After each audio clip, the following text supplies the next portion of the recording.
আমি যখন 2001 সালে দায়িত্ব পেলাম তার আগেও কিন্তু প্রশ্নপত্র ফাঁস হয়েছে, হয়নি? হয়েছে।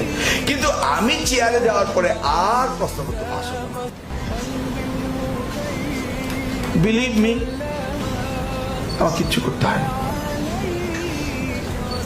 কিন্তু আমার ইন্টেনশনটাকে আমি প্রমাণ করেছিলাম।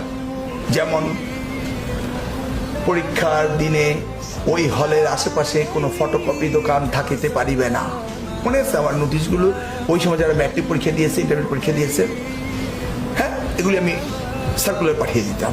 ইউনোরা মিটিং করে টিচারদেরকে বলে দিত আমার নিজস্ব সার্কুলার। বিষয়টা কি? প্রশ্নপত্র প্রিন্ট হয় বিজি প্রেসে, সেখান থেকে সিকিউরিটি দিয়ে 3 সেট প্রশ্নপত্র ইউনোদের অফিসে পৌঁছে দেওয়া হয় এবং তারা এটা থানার লকারের ভিতরে রেখে দেওয়া হয়।